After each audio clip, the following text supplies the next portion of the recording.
Greetings, greetings, greetings, greetings, greetings. Welcome to Sunday Night Live with none other than Sir William.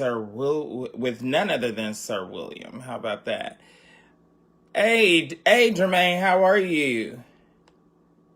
So, Jermaine, let me ask you, were you at that millennial thing this weekend?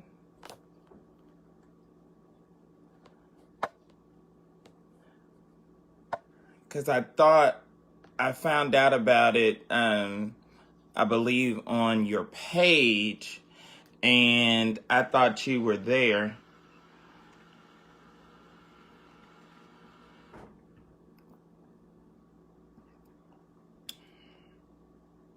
You were supposed to be there, but you didn't come. Okay. All right.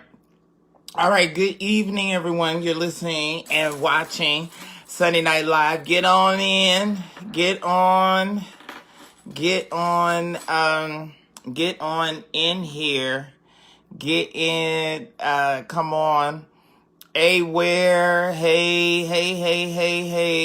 Send some likes and some hearts and stuff like that and all that good stuff. I was not gonna come on tonight, but then everybody keeps saying, "Oh, you gotta be faithful to your Sunday Night Live. You gotta be faithful to your live, and you gotta be consistent," and throwing back all the stuff that I say back in my face. So I am here. So greetings. Come in. We got to talk about this stuff going on. Going on. All right. So let's get these numbers up. Y'all know my Cash App is Sir William, the letter G, MCC, RAY, the letter I. That is my my Cash App, and love your love and your support and your donations. So definitely trying to get the new site and portal totally completed and totally up, and launch event not really haven't been at our goal quite as of yet. So that's been, for those of you that have been asking, that's the delay. Finances is the delay. So until we can get that up and get into a place where we can, comfortably finish, we're not up. I have wanted to. Yes, you're waiting on the new site. The new site is just about ready. I've edited and submitted all additional pictures, and yes, it's been a minute. I'm quite aware, but I need you to give. I need you to help me and support me. So certainly, if we can do that, it's a like web portal, and it has the everything Sir William all in one spot, and the podcast, all of that. I love soda. All of that to be there at one time for you, for your convenience, and then also some other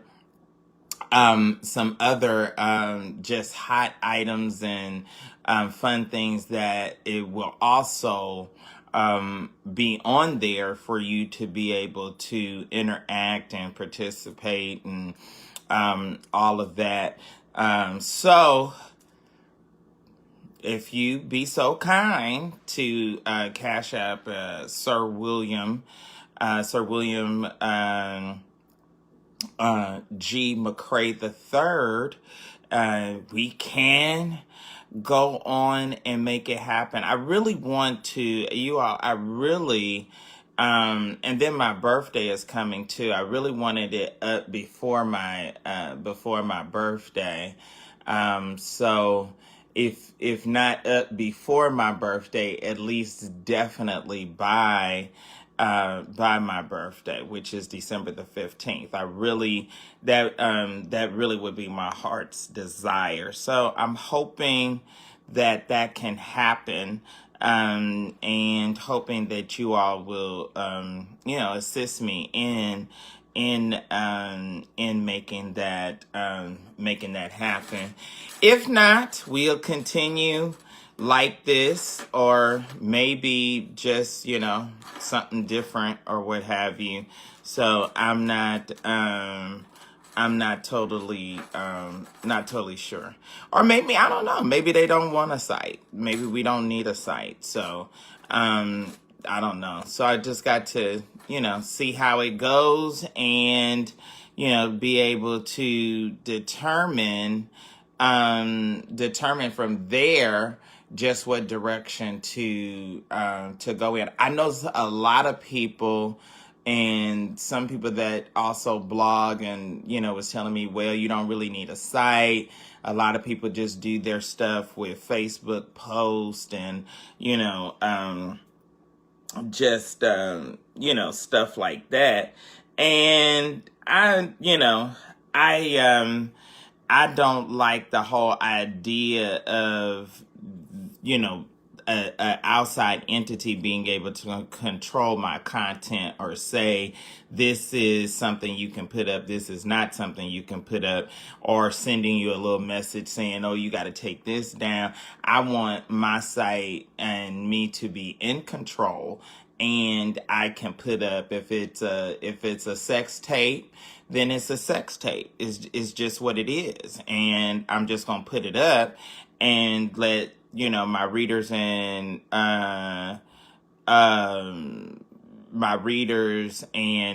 folks determine it from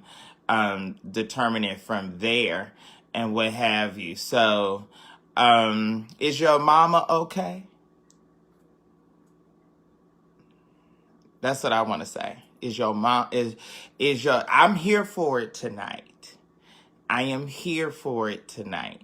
So so the troll that wants to, and you know what? I'm just like, let me say this about these trolls. I think it's like a little old. You know what I mean? It's like, you can easily be found, and it's like, it's really old and kind of tired. You know what I'm saying? Like you really should, at some point have something else to do. That you should really, and then you want to try to be shady, or what, I'm fine. It is your mama. Are you? Because evidently you are not. And I mean, and it's like, it's like you try to find the most vile, and attempt to, I guess, try to humiliate, or insult, or whatever the case may be. And it's I think it's just really, really old, and I think it's really, really immature, and really childish, because you have a lot of other things that you could be doing with your time. You have a lot of other people that are uploading and sharing content that, if somebody comes on that you don't particularly care for or you don't particularly like I don't even know why you are aware that I'm on. You know, why are you even, following? I'm just gonna go on and end it because, Okay, so tonight's topic, it should be Farrell in the heading. Don't you see the heading or whatever? I thought the heading is on there, and you can see. So we're talking tonight. There was a 2-day I guess conference, and I guess everybody's kind of getting kind of tired of the pandemic, and people are going on or progressing on with sort of like with life as usual as best as they can. So a brother by the name of Dion Evans Brown,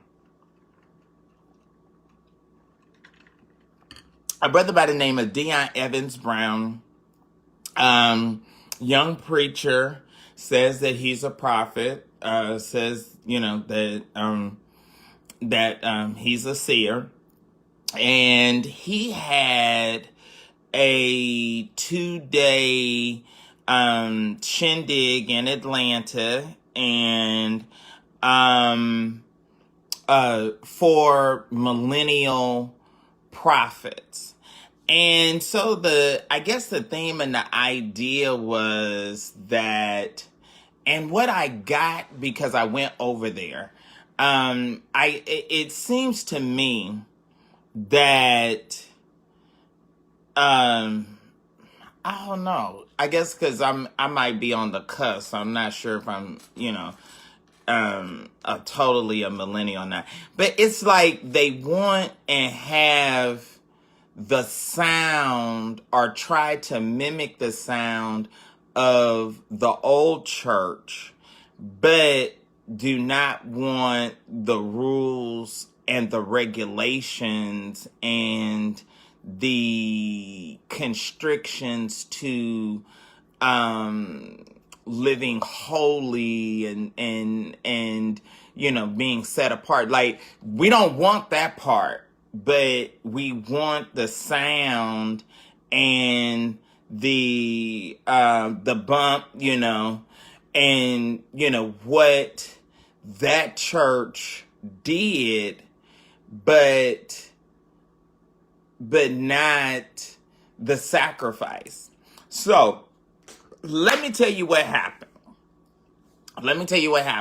So Amari May, heavyset dude, out of Charlotte, North Carolina, came. Okay, so I'm in there. 81 through 96. Okay. I'm just a little bit, just barely, but I'm there. Okay, so anyway, so the guy Dion, he put together this millennial prophet sort of 2-day conference.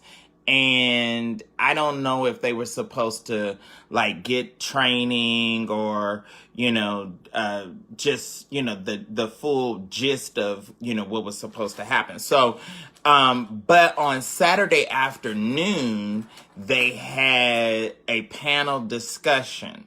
And now, this is the second time I know of, and the second time in Atlanta, that a group of young prophets have gotten together and a physical altercation has broken out, which I think that's problematic. But anyway, so they was having a panel discussion, and the smart thing that the cat did was it was like all of these churches and pastors and people that he has preached for, he invited them to participate in his 2-day conference. And so so I want to say that because it was not an Atlanta, and I know I'm a church guy. I'm Pentecostal, so I know some of the uh Pentecostal church folks in the Atlanta area. So I knew that I didn't really know that crowd. You know what I mean? Like I knew immediately when I walked in there. So let me tell you. So I went over because I was just like chilling, right? I was still tired from New York, so I was just like, yeah, just chilling. And bam, text ring. So I have the cowbell on my text message. So ding, ding. So it was like, okay. So then I'm just like sitting there, like chilling. So, how you casually, cavalier, pick up the phone and look at your text. So, going down right now, fight, get over there, blah, blah, blah, or whatever. So I'm like, fight, church, prophets. Okay. So I'm like throwing stuff, trying to, throw something on and run over there, right? So I get there. By the time I get there, everything has been diffused. Come to find out, I knew rather well the pastor that they rented the church from.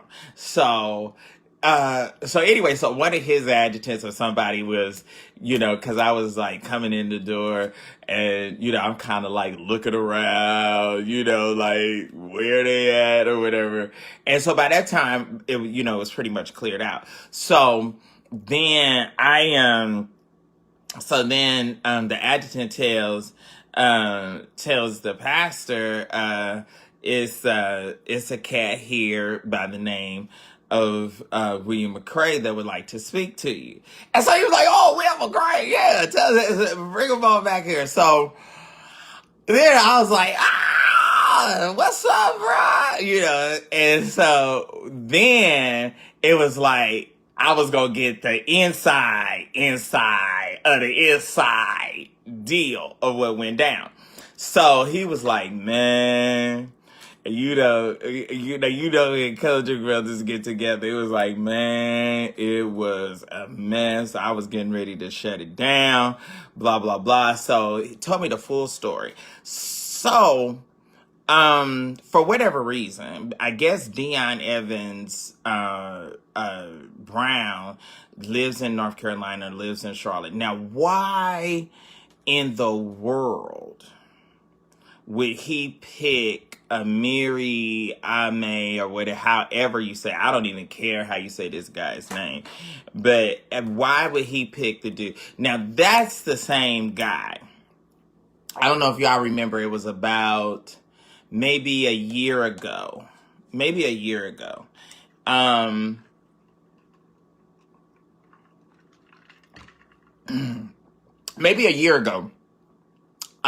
Some bishop, some off-brand Mickey Mouse Donald Duck bishop had posted one of my pictures. I was sharp. I had my hat on and, and everything like that. So he posted a picture of me and Derek J side by side. And then he went into this long tirade of this is what the church has become. And, he was talking about gay this, gay that, blah, blah, blah, blah, blah, blah. And just going on down, just, talking about us like a dog. And so then cause I'm petty.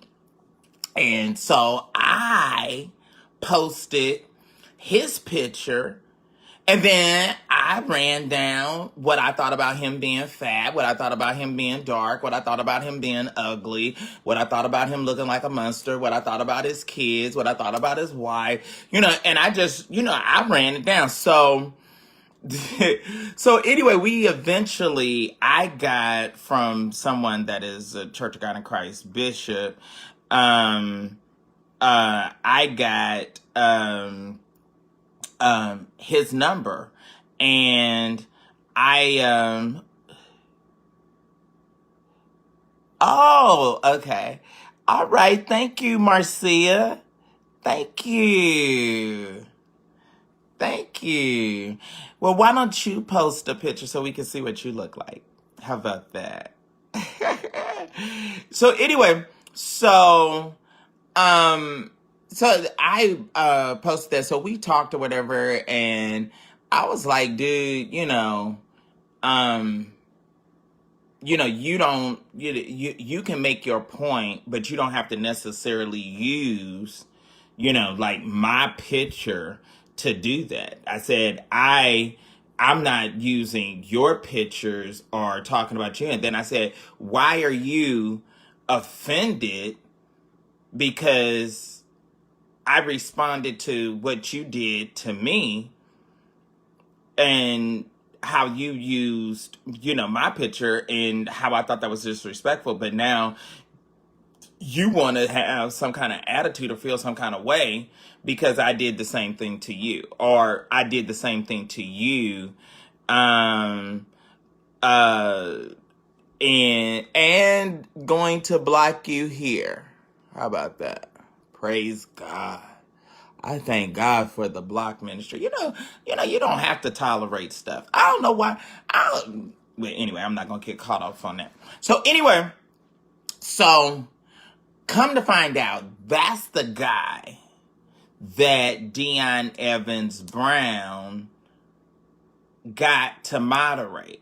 Now, if they all there in Charlotte, and this is the part that I didn't understand, if they were all there in Charlotte, what this man, how this man feels about homosexuality. Now, to my understanding, Dion Evans Brown is and has been an admitted delivered homosexual or what have you.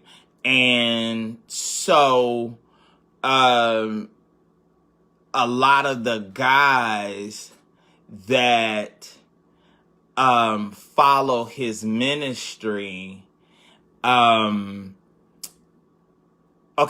so can I say it like I feel it?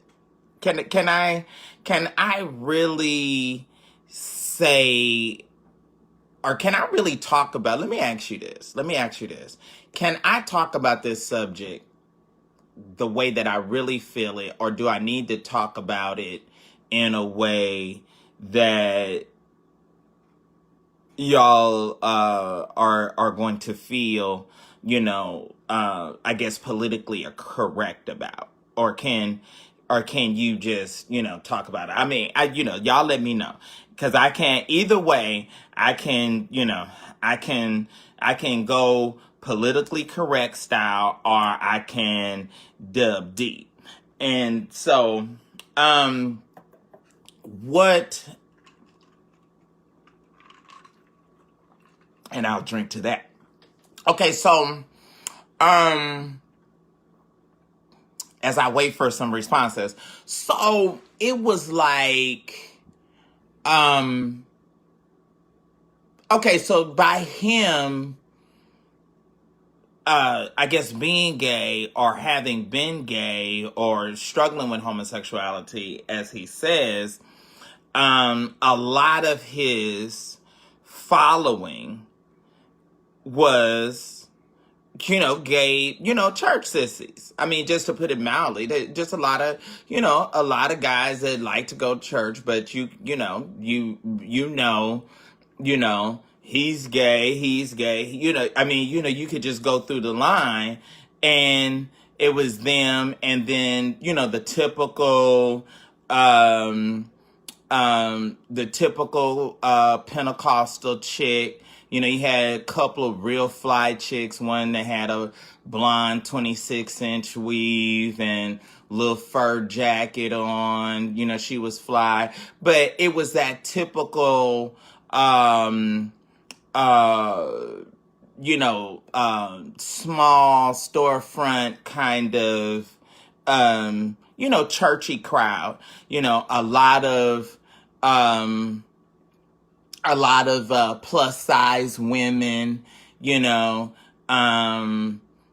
single, no man, few teenagers here and there. But it was just that typical kind of, that little crowd. So, but he has a lot of guys. So, and, that's somewhat smart because he's able to capitalize off of, guys that have that struggle, but yet, still want to be in and around the church. And they may have talents that, because see, okay, so let me tell you like this. Now, what I'm seeing is there's a lot of people that's doing all this alternative stuff and doing all of this stuff on their own. And they got some talents and some gifts, but them being who they are, they're not going to be able to operate in mainstream church. So now they're coming over, and so it was like this one guy from, he was just flaming, and I just got a headache. He's just hollering in the mic, yeah, while the boy was laying hands, he just hollering in the mic, and he had that old school churchy sound, but you could look directly, and well,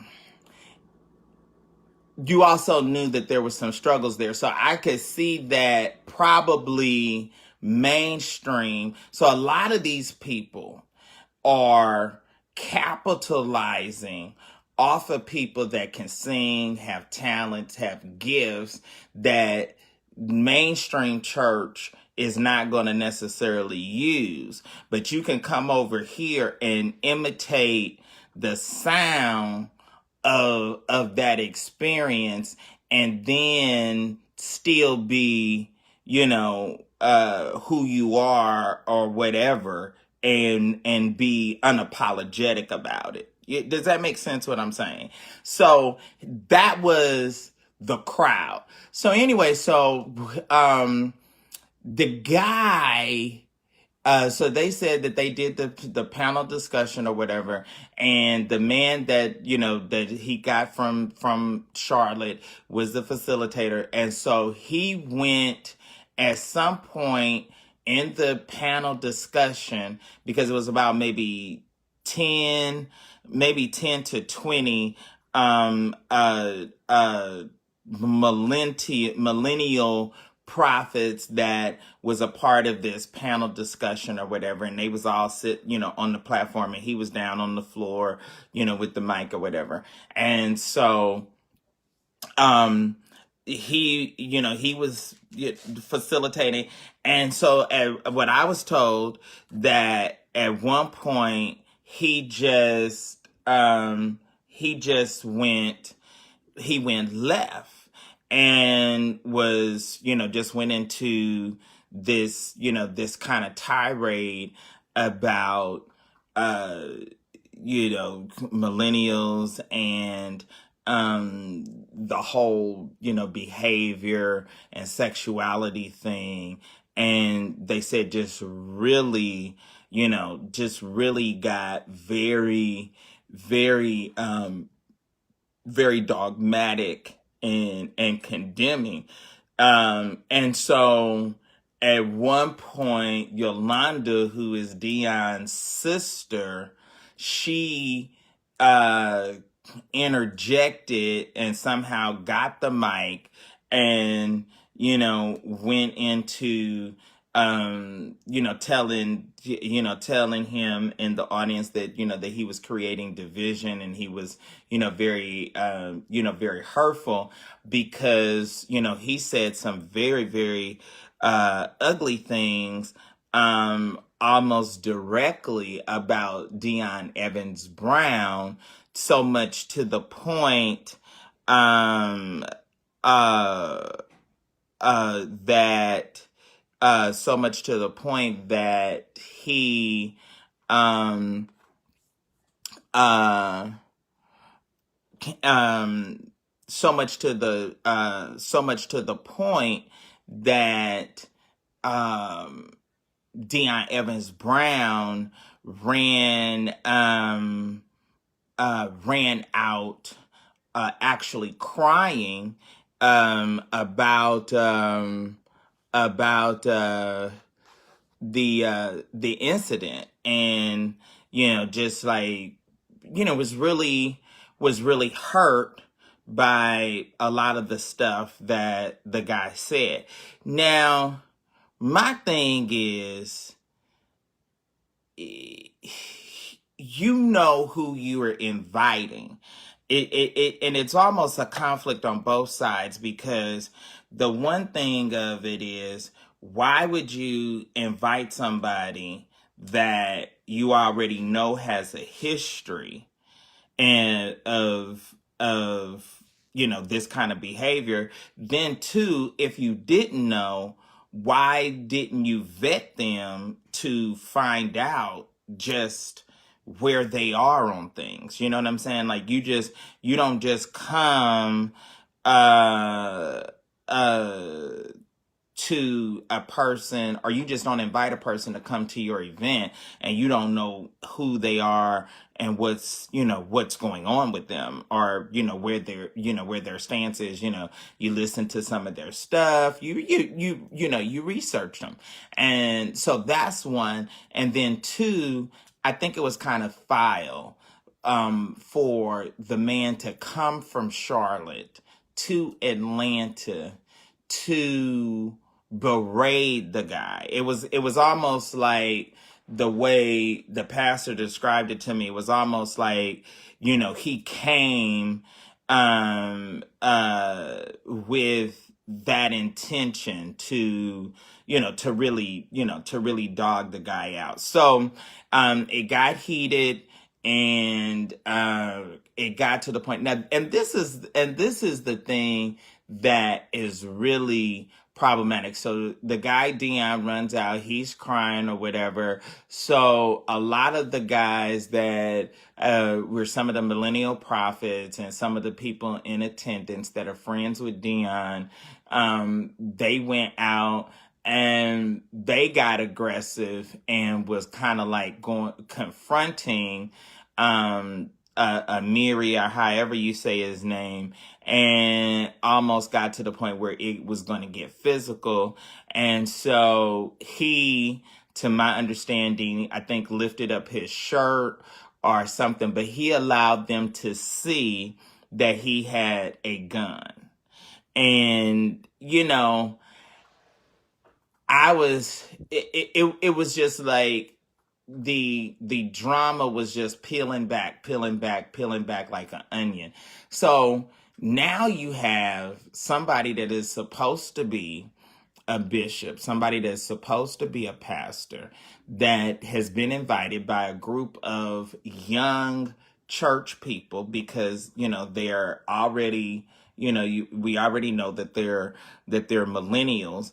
And this is a time for you to minister. This is a time for you to gain some sons and daughters, and get some additional people to look up to you, and admire you and your ministry. This was like a teachable moment or whatever, and you take it and go left. And then what, we're in the midst of a pandemic. We have people, dropping dead, dying all around us. no conventions, no, life as we know it has just like totally been interrupted. And then we have all of this like unrest, which is really, really crazy to me when you think about it, because this should be the time that you should be, going to church on your knees, crying out, if you're going to go to church, crying out to God and, Lord, protect us, spare us from this, and, deliver us out of this pandemic and what have you. And it's just the contrary. It's like everybody's just going off, just like going crazy and doing, bizarre stuff. It's like, for real, is, uh-oh, let's see here. Okay. And it's like, for real, is this, is this, is this,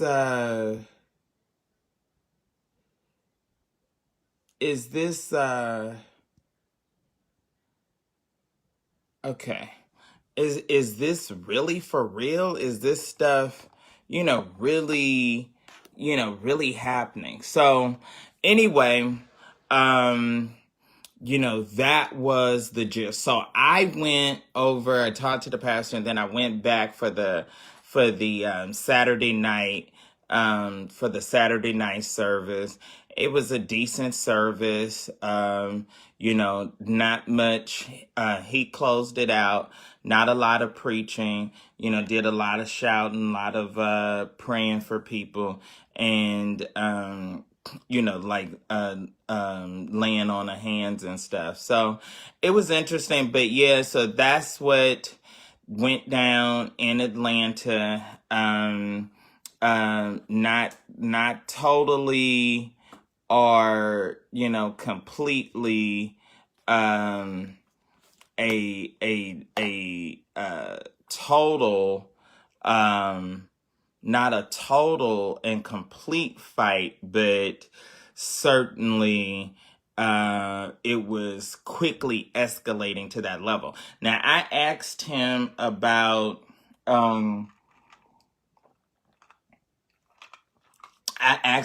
doing an interview about it, and he was hesitant or whatever. I didn't know that he knew who I was. He immediately, when I got there, immediately over to me and to hug me or whatever.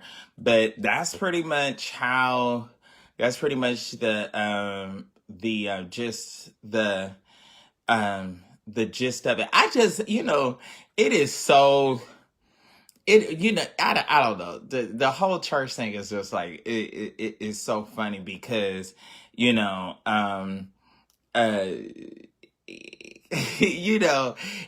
don't know. It's so funny because he had this one guy, was standing around. I guess he was supposed to be like an adjutant of security, and I was like, "Excuse me, I want to speak to him." And then you still standing there. I mean, this ain't TD Jakes, and even if it was, what is your point? You know what I'm saying? This dude is getting up, going to work on a job every day, got to get on the road and drive back home. Let's keep it in perspective or whatever. So anyway, not shading anybody. I'm just saying. But I saw the concept because it's like you want, okay, it's almost like I want the feel and the sound of the old school church, but yet I want to be who I am, do what I want to do, and still be a part of that simultaneously. Like, does that make sense what I'm saying? It's like you want the benefit of old school church and old school sound, and you want a place to be able to, that's like, the thing like with Vision Church. Vision Church is, they say they're not a gay church, but they're a gay church. And it's like all of these people that would be rejects in mainstream church, like at best you would be in the choir and that's it. But there they have a platform where they can go and they can participate and be in some kind of leadership capacity while being able to be and do, whatever it is that they do and be. And, but if you alternative, why don't you do alternative? You know what I'm saying? Like, why is alternative? Does alternative mean it's imitating mainstream? Like, does that make sense what I'm saying? Like, why don't you just come up with something totally fresh, totally new that we have never seen or we've never heard before? Why is your doing whatever you're doing just a watered down imitation or copy of what mainstream people do? Okay, so that's my point on that. What's my next over here on Facebook? What is my next topic? What is my because I know that we need to discuss that, and I think I got what Matthew up there. Okay, scandal coming out of Houston. Is that I think that's the next thing. So we got another sex scandal, a large mega church.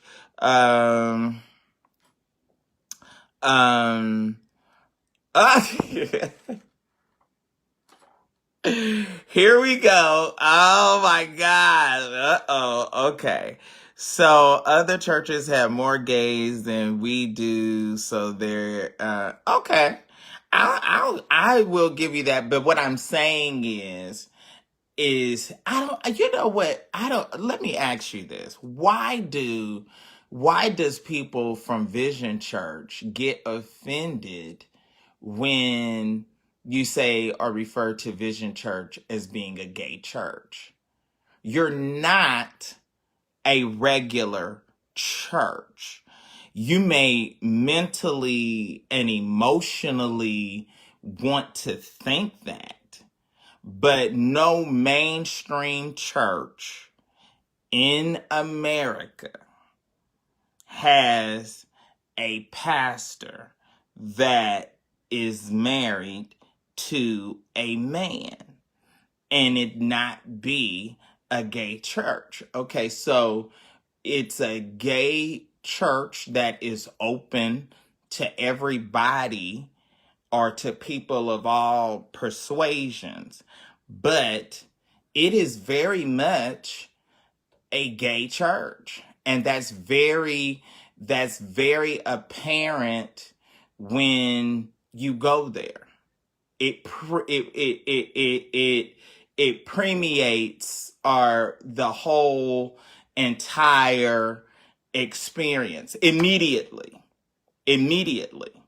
And so to try to say that's not it, that's like me saying I'm not flamboyant. That's like me saying, oh, I'm conservative. Oh, okay. I mean, that's what it is. You may want it to be something else, or you may want to be, and I think that's something, and I think y'all should get past that. I think members of Vision should get past that and not care and not even get into that discussion or that argument of trying to say we're just a regular church like everybody else. No, you're not. You're not a regular church. You are a church that welcomes, is accepting, that is alternative, and allow people that are same gender loving to operate openly. And that's not a bad thing if that's your thing. It's not. And I'm not saying it in a negative way. Okay, so I got to get into we're working on all of the and mainstream churches are welcome to everyone. Mainstream churches are welcome to everyone.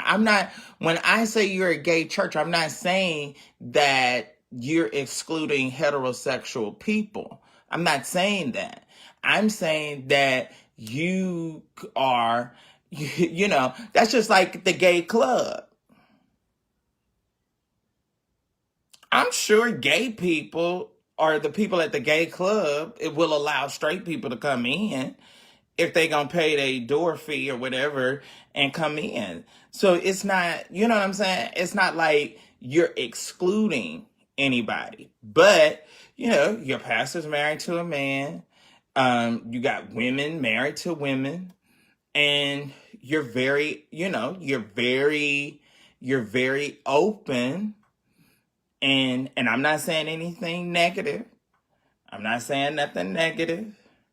But when you do get a lot of people of that persuasion together in a place, it's consistently mess. It's consistently breakouts. It's consistent, but I ain't gonna get into that. We ain't gonna go there. But, that's just, okay, so, we'll call you an open church. Okay. Alternative. It's alternative.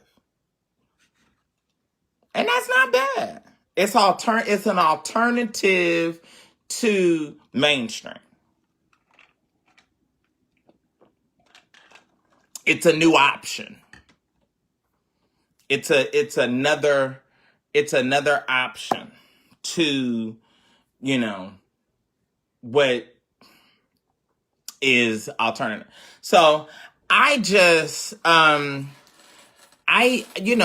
my point is, and I went over, and I really wanted to talk to him. I really wanted to talk to the guy, because let me say this to you all, especially those of you that are church people and stuff happen. We are a multimedia society. So this ain't the 70s. This is not back in the day like when your dad could shut something down and say not talk about it. As fast as stuff happens, it's out there. And so running or attempting to run from something that may be uncomfortable for you or something that may have happened, that's not the way to handle it. That's not the way to deal with it. Because I asked him point blank. I said, I would like to speak to you. And my point was, this was my point of why I wanted to talk to him. My point was that with the Darryl Walls kiss, and with, all of this stuff that's happening in church and centered around sex and sexuality, this would have been an opportunity to have a serious discussion with a millennial, with a person that, because I'll say this, for you to be able to galvanize about 200 people in the midst of a worldwide pandemic and get them, 60 to 70% or maybe even more than that of them to travel to Atlanta for a conference, that's something of note.